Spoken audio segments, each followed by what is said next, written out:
on R3. And so, in particular, the quotient is a plane that I will denote by Px, but which is indeed the plane R2. So the foliation, the usual center stable here on center unstable foliation lift first on the universal cover as invariant invariant foliation on R3, and then when you take the quotient, they are foliation on R2. So we get what we called a bifoliated plane. That is a plane endowed with two transverse foliations. Then it's better that I don't use the pointer, but this one, because people are looking by internet, is that? Yes, so maybe I use this one. So the fundamental group, is it working? Yes. The fundamental group of the manifold has a natural action on the universal cover. So on these actions certainly preserve the flow, the foliation. So I have to put some tilde là. But okay, the two lifted foliation. And so as the action preserves everybody there, it goes to the quotient on an action on the plane with these two one-dimensional foliation. And that is precisely the course of Catherine. Okay, so again, in that course, we have seen that independently by Barbeau and Fenley, they show that there are three possibilities for this bifoliated plane. The first is that you have the trivial pair of foliation. The red is not very visible. Is it possible to see the red? No. Maybe if we make dark, because I will mostly. Is it possible to see the red now with some effort? Okay, thank you. Sorry. So either you have a trivially bifoliated plane, meaning that every stable leaf cut every unstable leaf is in exactly one point. And in that case, Solodov proves that it corresponds to a suspension flow of an Anosov diffeomorphism of the torus. The other possibility is that we have once again the two trivial foliation, but in restriction to some strip in the diagonal like that. And so this makes that every stable leaf cuts a segment of the unstable leaf, and not every leaf. And so this case is called a skew air-covered. And if you follow Barbeau, it will be alignable penché, but in English, skew air-covered. And by Brunella and Conley, we can know that if it's air-covered, it has to be transitive. Well, that is tools. It's not them that they prove that, but okay. In that case, it needs to be transitive. But the other case is when it is not these two things, then what happens is you have non-separated leaves. That is, you have like these two leaves here, which are accumulated by leaves, which accumulate to both of them, or here by below, or for this one by the right, and here by the left. And indeed, Fenley proves that if you have non-separated leaf for one of the foliation, so Barbeau also thinks that you have for both, but if you have from above, you also have from below, from the right, and from the left. So there are the three cases which look very different. And so, okay. Then in my title, I spoke on the circle at infinity. So it's a almost classical object, but indeed I wanted to understand it better. So I made my own version on it, and I will a little bit present it. So in some more general case. So let's forget for Anosov flow for a while. And so we go for some only R2 and do it with a countable collection of, or finite or countable collection of foliations. Here, I assume they are transverse. When you have that, you can compactify R2 as a compact disk D2 by adding a circle at infinity with the following rules. If you consider any leaf, in both sides, it has to go to one point at infinity. If you consider a point at the circle at infinity, then you don't have too much. There is not every leaf going to the same point. So indeed, I don't want that there are uncountably many leaves going to the same point. We cannot avoid that there will be sometimes countably many leaves going to the same point, but I don't want more than that. So, okay, we forbid uncountably many leaves going to the same point. And at the contrary, I don't want empty intervals at the circle at infinity. And a little bit more like that, because here I have many foliation. I don't want one leaf at each point. So I will require that I have uncountably many leaves going to this interval.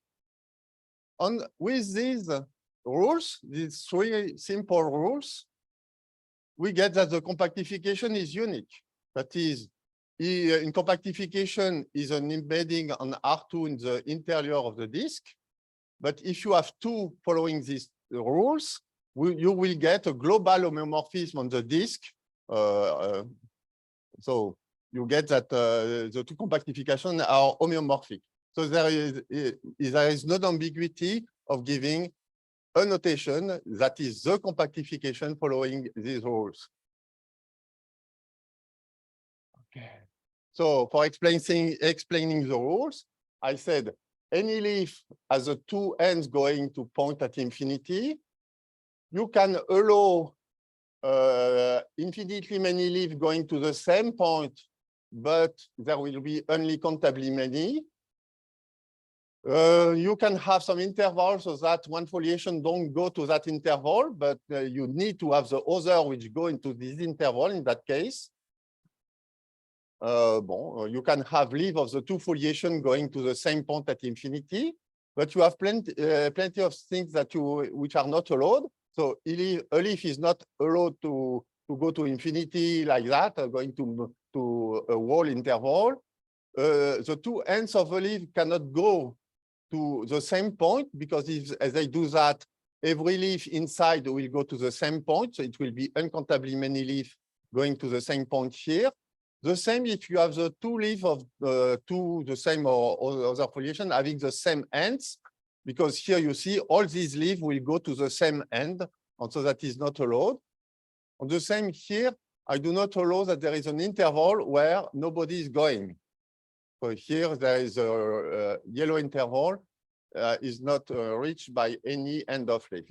So that is a reasonable rule, and that is enough for ensuring the uniqueness of the compactification. I will explain that a little bit after. But for the moment, go back to Anosov flows. Yes. No, before going back to Anosov flow, some generalization of the hypothesis. In fact, we don't need transversality of the foliation. We just need transversality at infinity or if two leaves have a non-compact intersection, we ask that at infinity, they will coincide after some moment.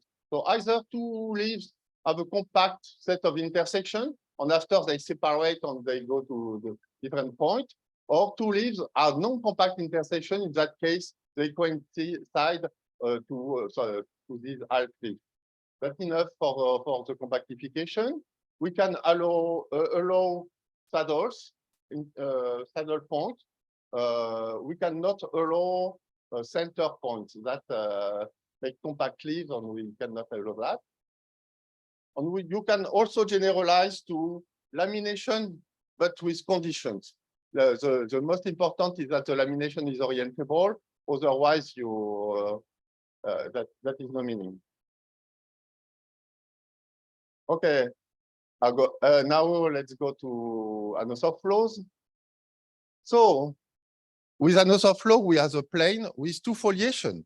So with this compactification, I can just take as a family the stable foliation or the unstable foliation or both foliation. So a priori, we have three compactifications and they can be distinct.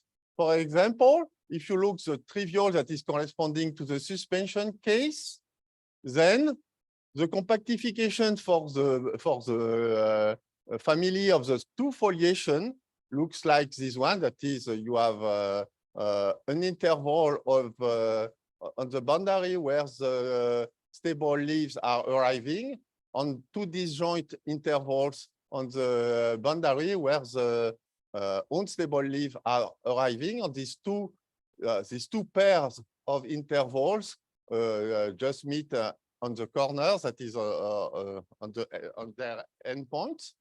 And if you want to get the foliation for one of the foliation, you have to collapse the interval corresponding to the other. So for example, from here, you collapse these two segments, you obtain this one. And anyway, you have always a projection of the compactification of the larger family on the smallest families. So you get like that.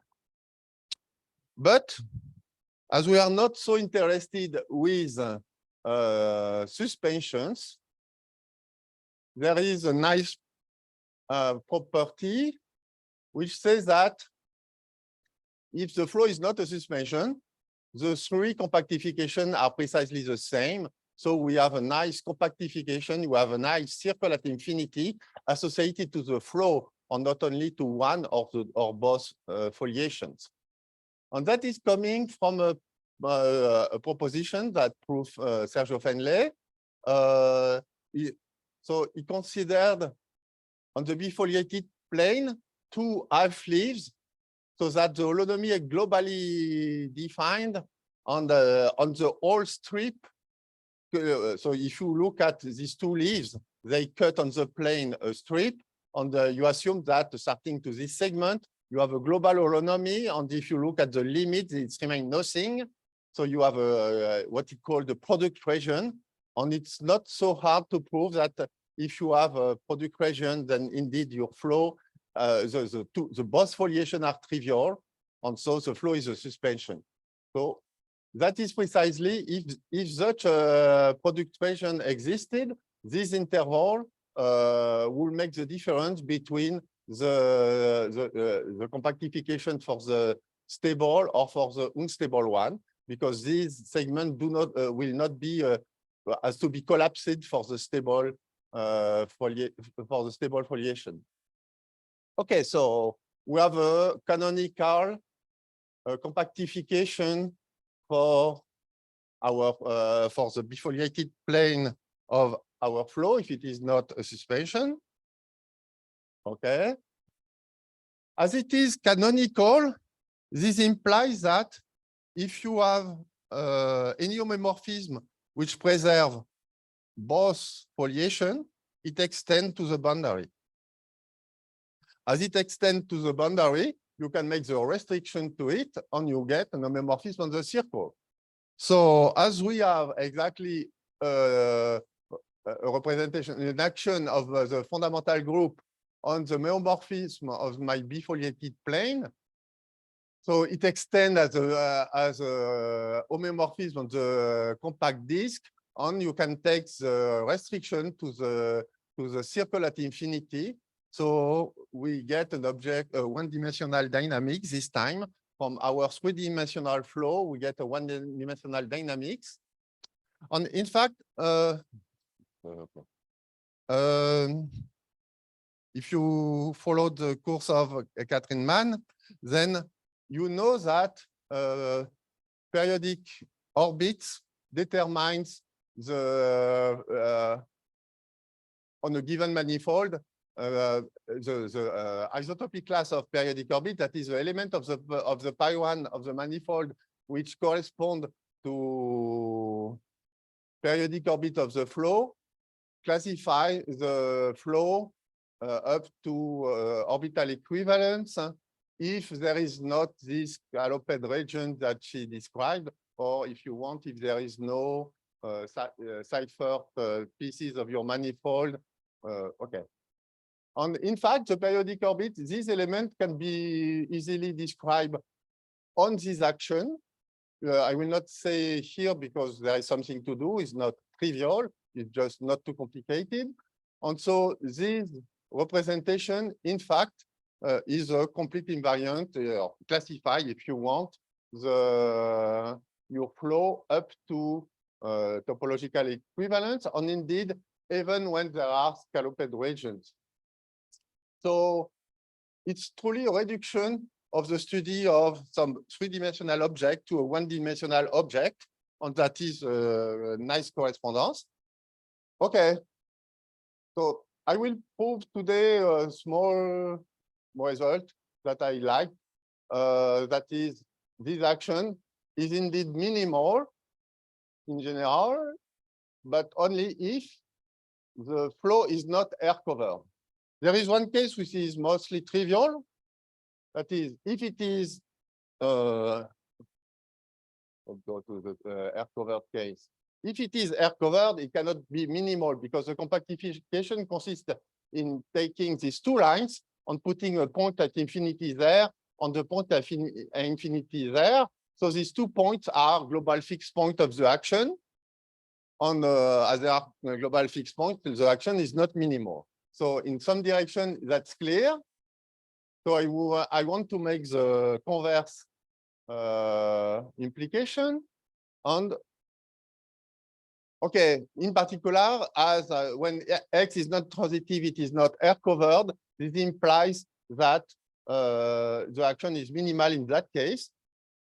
For me, I thought it was surprising because when I start thinking on minimality, for me, it was clear that non-transitive action will lead to non-minimal action on the boundary, and it was the contrary. The non-transitivity is an argument for the minimality. So I will enjoy to show you that. I will prove the corollary more than the theorem. Okay. Let me go back to the construction of the circle at infinity, because it's a very simple object.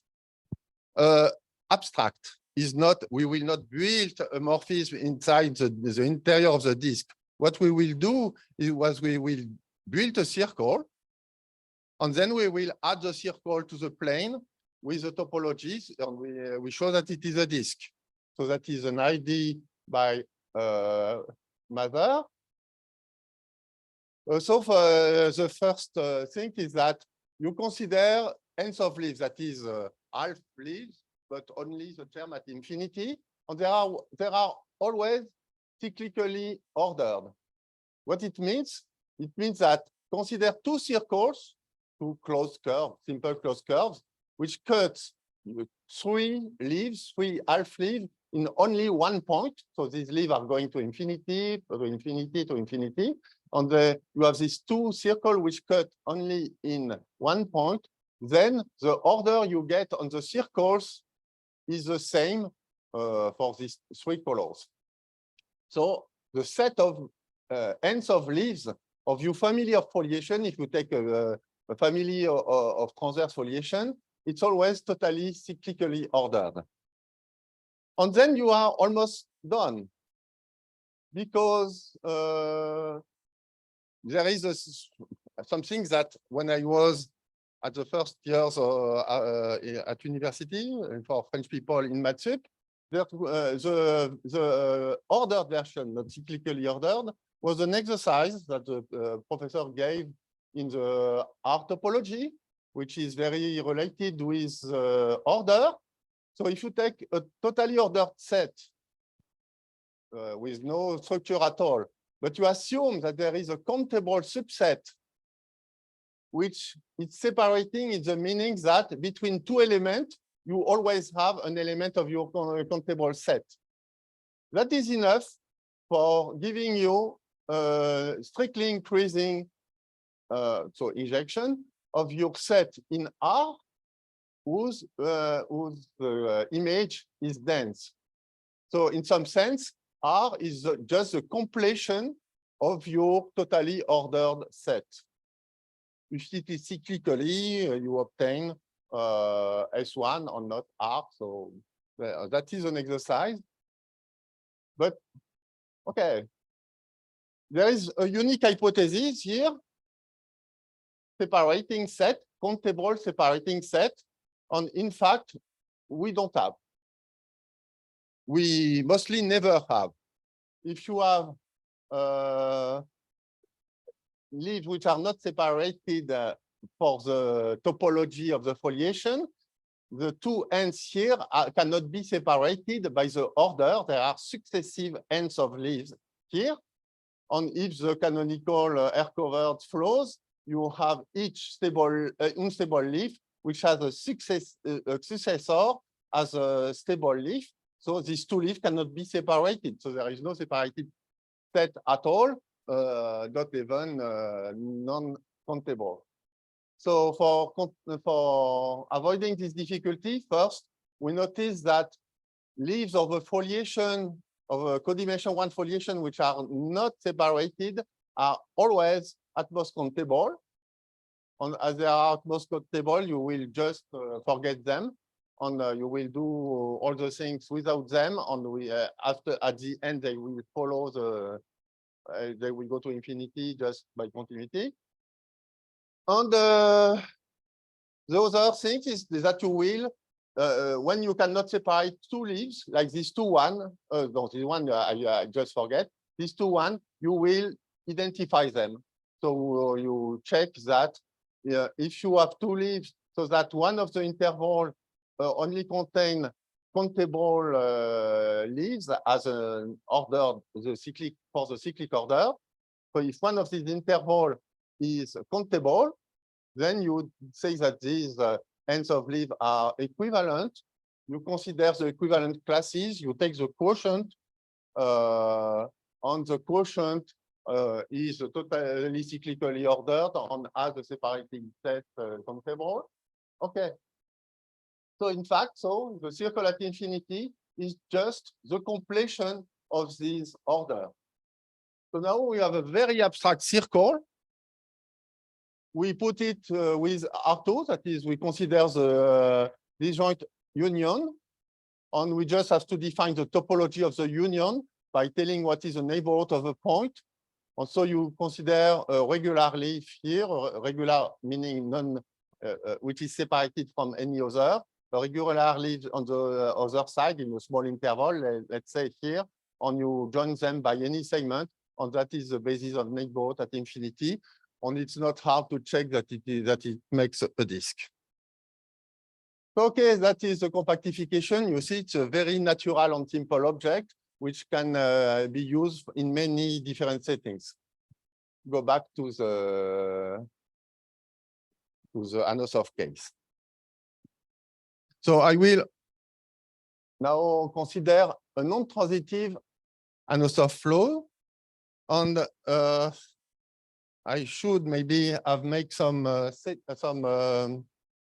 background on non-transitive Anosov. You have to remember that it is an axiom A plus strong transversality flow. So you have basic pieces, you have attractors, you have repellers, maybe you have horseshoes in the middle, but at least you have one attractor, one repeller, which are not the whole thing.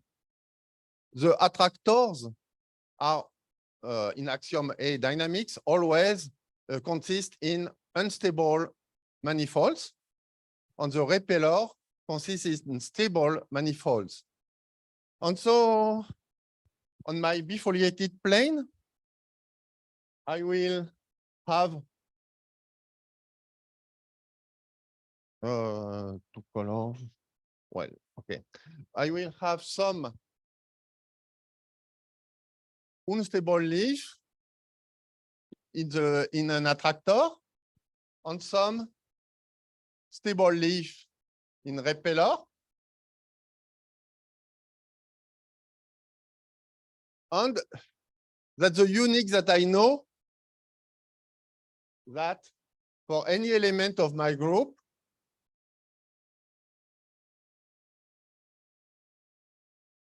so let's say here LU, LS, yes, gamma of LU cannot intersect LS.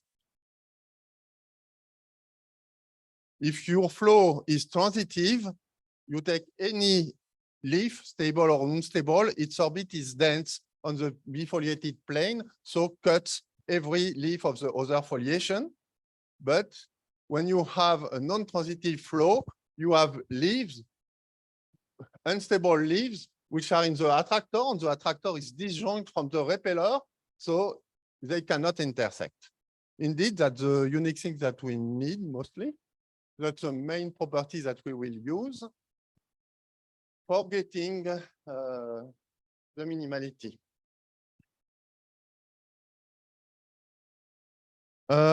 So I will first prove. So here is a first proposition. I take a leaf, so an unstable leaf in an attractor. So it goes to 2 points at infinity. It cuts the circle at infinity in 2 segments, I on J, yes, I on J.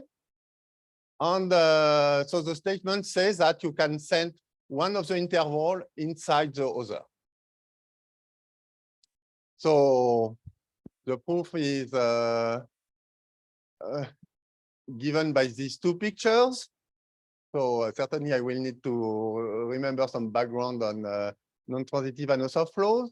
But okay, so I have this leaf, and I consider 1 point on the leaf, and I consider separatrix. So as my leaf cuts my plane in 2 intervals, one of the separatrix is going in I, the other is going in J. So I take the separatrix which tends to I. That is this one. Now, when you have a non-transitive Anosov flows, a dense set of points belongs to the basin of the attractors. So I have plenty, that implies that densely here, the points belongs to the stable manifold of, to an unstable manifold, to a stable manifold of the, I'm saying, that is an unstable manifold of a point in a repeller. So that is a stable manifold, and I am telling that densely in the stable leaves, the point belongs to the unstable manifold of a repeller. But moreover, as you have dense, the orbit in the repeller are dense in the repeller, you have densely points which belongs to the unstable manifold of the periodic orbit. And once again, there is another property of the, when you have, so if you want here, I look at the projection of my attractor, locally, it will be a contour set. So I have interval here, and there are what I call boundary. The boundary are the boundary of the complement of the connected component of the complement. So here you have boundary leaves, the one which are the boundary of the connected component of the complement of the attractor. And these leaves correspond to finitely many periodic orbits. That is a classical result of hyperbolic dynamics. So I can avoid them. So I take here a periodic orbit which is not boundary. Okay. And in particular, so this point belongs to the unstable manifold of a non-boundary periodic point of a repeller. So there are other leaves of the repeller on both sides. I consider on the same side of the initial stable manifold that I had chosen. And now I start to iterate this leaf, the L2S. I iterate this leaf by the element corresponding to my periodic orbit and expanding in the unstable manifold. So this leaf is going to the intersection point, go further and further in the unstable manifold of my point P. Okay, but this leaf, I no more pointer, I think.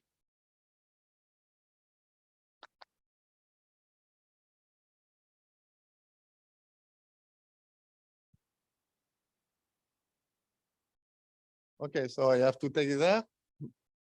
Maybe no battery. Oh. Okay, so I will try to do it here.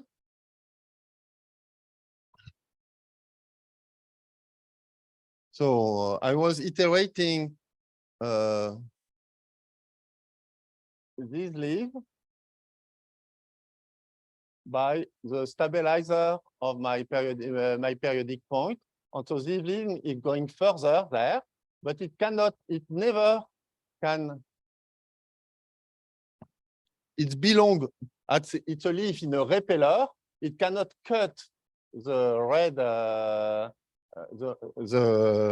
leaf which is in the attractor. So that it cannot cut this leaf. It has to go when you push it. It remain in the same component of the complement of my initial leaf. Okay, so you get a leaf like that. But now, if you look at the interval that this leaf cuts on the circle, and you follow it, so this interval becomes this small interval by being pushed, because it is the interval containing the end of the unstable leaf of P. So it is that interval, and that interval is completely contained in my initial interval I. And that interval J2 contains my initial interval J. So this proves that the iterate, does it work now? No, it's not working. So this proves that the iterator, so that J has at some image in I, which it was announced. So let's go to the next slide. So that it works, it still works. So in particular, each time you have such a leaf in either an attractor or in a repeller, each interval contains every orbit. So every orbit of the action meets the interior of both of these intervals. So with that, for proving the minimality, I just need to prove that if I have any interval, there is one leaf with the two fits in this interval, one leaf in the attractor or in the repeller, because if you have that, the previous proposition said use that these intervals contain every orbit. So this says that any interval in the boundary contains every orbit, which is precisely the minimality. Tell me I can make the, okay, like that. Okay, so the second proposition is harder. On so, but I have time.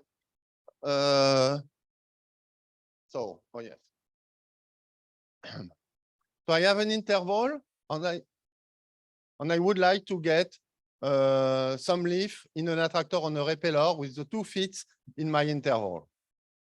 So first, I say, okay, if I look at the the stable leaves arriving in I, densely, they contain a periodic point which is not boundary in an attractor. So I take one of it, and I have here I have a leaf on an attractor.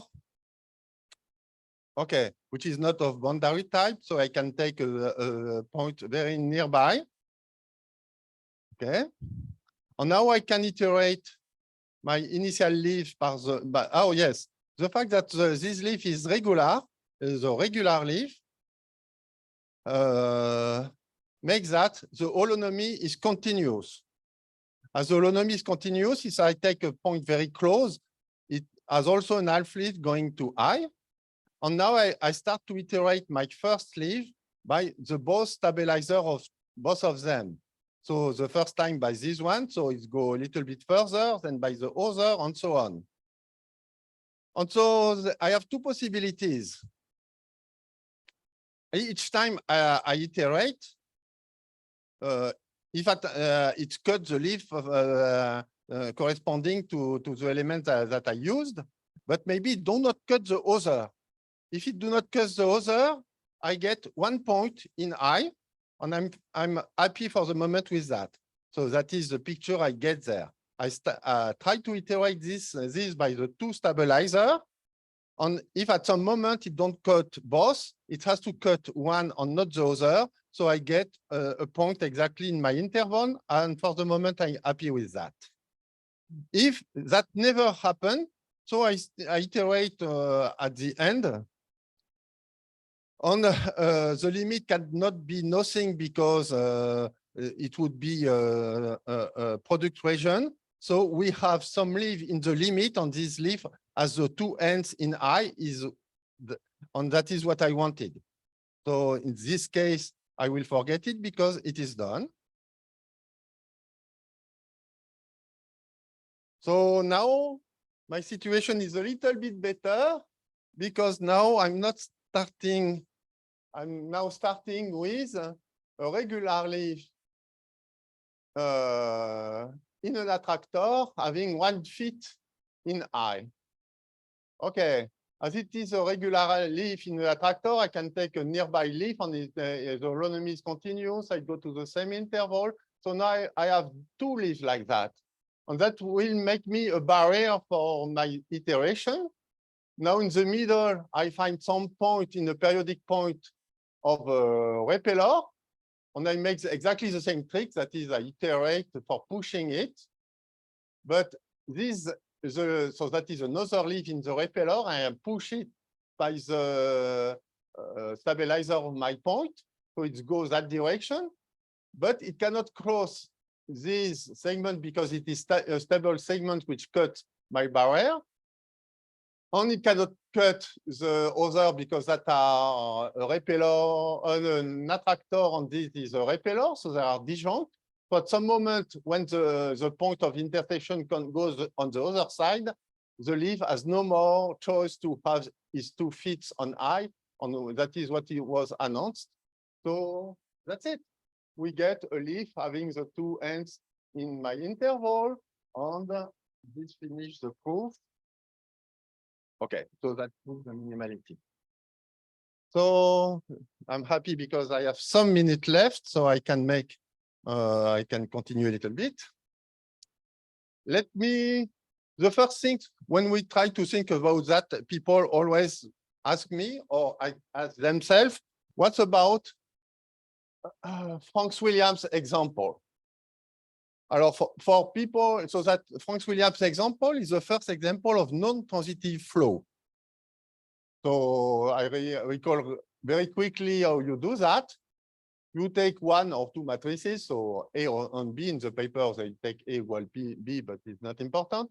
So you take what is called the derived from Anosov, that is you replace a saddle point by 3 points, 2 saddles on a repelling point. And that has an effect of opening one of the unstable manifold, building the first known built by Smale, of non-trivial hyperbolic attractor. But you can do also the same at the contrary, or take the inverse of your map. And you can, like that, also make an hyperbolic repeller by opening a stable leaf and adding an attracting point here. Then when you have made your derived from Anosov, you make the suspension of them. So you get flows having an hyperbolic attractor here, a repeller here, and one repelling periodic orbit here, one repelling attracting orbit there. And around this periodic orbit, you can find some transverse torus. So you cut it and you remove the interior of these transverse tori. So you get two plugs with some boundary entering in one side going out in one side and entering the other. And you have to look at what's happening in the boundary. And so the boundary, the flow is transverse, but the foliation induce one-dimensional foliation, which are red components. And it happens that when you have two foliation having exactly two red components, you can glue them in a transverse way. Is a construction by Franks and Williams. So you glue here by this transverse gluing, and immediately that's easy to check that it is a Anosov flow, which is not on. So if you don't know why you see red component, that is a picture. It's just because you have your here that was a repelling periodic orbit, I guess. And so if you look at the stable foliation, the leaves are separating. And so if you take a transverse torus to your around your periodic orbit, what you see is the intersection with these leaves draws the leaf of a red component. Okay, what is the foliation on the plane? That is the foliation you get, the part of the foliation corresponding to the transverse torus. So here you see the red component of the stable foliation, the red component of the unstable foliation. And all these leaves are going to the same point at infinity, so that in my rules, I could not avoid infinitely many leaves arriving to the same point. Okay, but when you have done that, you only have seen a torus, a connected component of the leaf of the torus on the bifoliated plane. So if you want to get the complete picture, you have to proceed.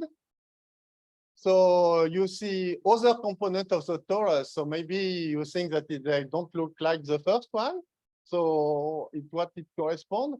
Okay, if you have a transverse leaf cutting here, now you make it very small. No, not this one. Here, you take a transverse and you make it very small. So you have a very thin tube appearing. On one side, you just have one leaf. On all the other, in the other side, is what I tried to draw here. Small tubes, very long, thin tubes. On one side, only one leaf. On the other side, infinitely many of them. Okay, in one sense on the other. And now, for completing the picture, on each of these components, when you look the intersection with the attractor and the repeller, with let's say here with the repeller, you see there is some contour set, and in each component on the complement, you have to put the torus, and you have to put these or these and these, and so you fill in like that. But you are not finished because here, and so on, you have exactly the same. So you have to continue like that infinitely many times. And that makes the bifoliated plane of the Franks-Williams example. And you see, at the circle at infinity, you will have these leaves having 2 feet in a very small intervals.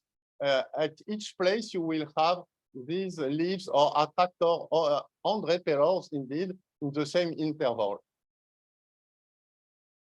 For the few seconds I have, let me make another example just for the fun. So it's no more a non-transitive one. So there is a whole family of Anosov flows, which is called totally periodic. It's precisely the one that Catherine Mann avoided completely in his course yesterday. That is, it has cipher pieces, on only cipher pieces. On each cipher piece, you have a periodic orbit parallel to the fiber. So that is a pretty large family of Anosov flows, at least infinitely many. It has been classified, in particular through the action on the bifoliated plane by Barbo and Fenley, on Ioannis, who was here last week. Indeed, for each of them, give canonical, not Markov partition, but something which is called geometric type of Markov partition, on which is a complete invariant, up to some additional number you have to put. Okay. So they are classified by two ways. And so if you want to see the corresponding, I have to say also the data generalization of what Catherine called the Bonatti-Langevin example. So it's in some sense the first flow having a transverse torus on which is not a two-plane thing. So the transverse torus is precisely the scalloped regions appearing in the course of Catherine. And when you have this scalloped region here, you have to make the same in each of these components. So I have only make one because it's enough complicated like that. And so that is, it's not easy to see, but that same thing is exactly the same as the scalloped region here. It's just the same region, but put inside there. But you have to put here, here, here, and so on, and put again there, and so on. And then you fill in the defoliated plane, and that's the lamination associated to this example. So it's a foliation which has some importance because there are infinitely many very different Anosov flows sharing the same defoliated plane. The action is different each time. Well.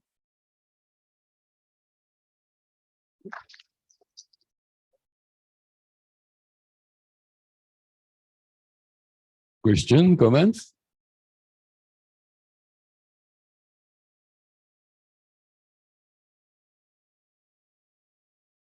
No? Tired? Okay. Thank you again.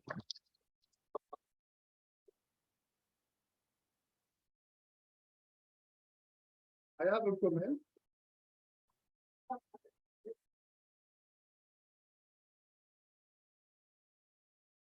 So we are almost finishing this session. We started in 2001 at Evanston, then Buzio, Sangrados, Chicago, Beijing, Lumini, Bedlevo, Olmue, Provo, Lumini again, Bedlevo again. You don't know what happened next. So in the classified section of my newspapers, I have these announcements. So you can also copy to the one that you can see directly. Because bye-bye. Yeah, as one person who went to almost all, not the first one, but all the, I would like to take the opportunity to thank Christian and Amy. She went, we made a lot of work during all these years and hope that younger people will take on.